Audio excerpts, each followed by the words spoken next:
In this video, we'll examine commonly held myths about video games and their effects on young people. We'll highlight what research is saying about video games and compare negative and positive associations. This presentation will argue that students in the net generation learn differently because they've grown up with technology, and will encourage educators to experiment with using video games as learning tools. Many boomers, people born between 1946 and 1964, hold a dim view of video games. Take a few minutes to answer aloud the question, what do you think about video games? Be honest.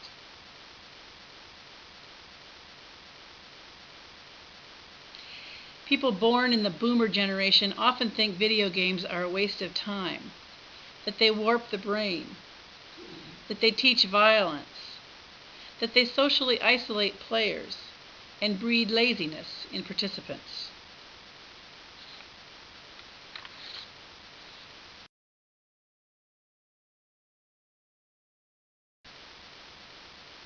Research has demonstrated results to the contrary.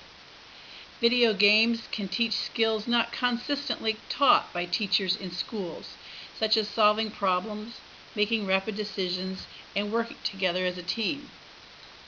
While it is true that there is some violence in video games, as in much of the media today, that doesn't mean all video games are violent. Also true is that most boomers, today's teachers and parents, who view video games negatively, have yet to play a video game themselves.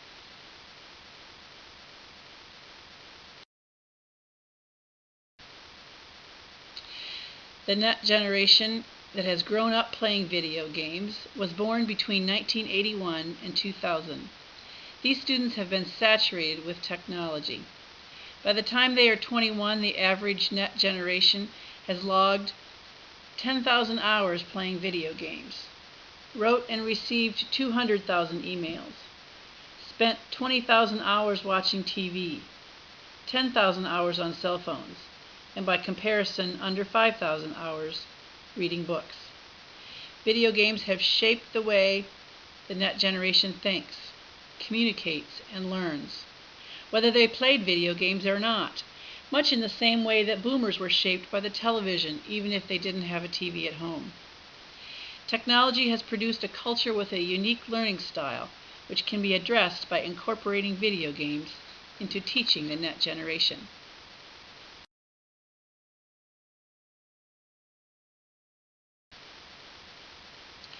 We need not be blind to the negative effects that research shows video games can have, much like other forms of media influences our youth.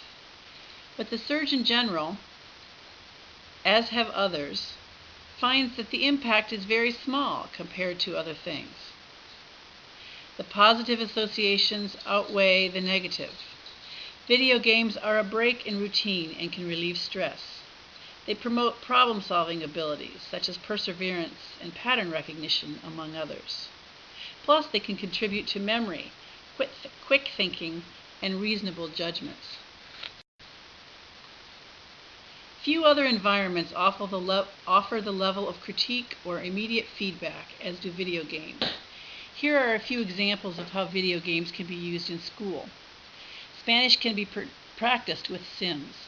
Students describe their characters and its actions in Spanish.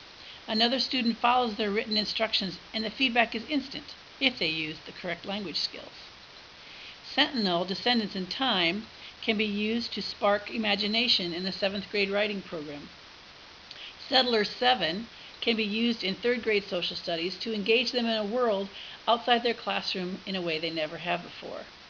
Trying to teach them about the interdependence of nations and communities can be a challenge if they've never left their own neighborhoods. Trying to explain the consequences of government investment in science, trade, and the military can be difficult if they don't have enough money to buy lunch.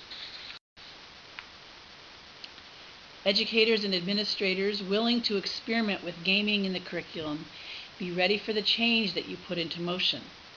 Wisconsin Center for Educational Research says games encourage exploration, personalized meaning-making, individual expression, and playful experimentation with social boundaries. all of which cuts against the grain of social mores valued in school presently. The next challenge for game and school designers is to understand how to shape learning based on the potential of games. The good news is pioneers have already begun. Visit Quest to Learn and Institute of Play to see those game-based schools at work. Teaching has always been about arranging circumstances so students can learn. Video games can be one of those effective and exciting tools in a teacher's toolbox that can reach the Net Generation students. Your assignment? Find a Net Generation student and ask them to show you how to play their favorite video game, and keep an open mind. For the credits, enjoy music composed by Christopher Tin for the video game Civilization 4, Baba Yenu, recorded here by a Net Generation 500 voice mass choir.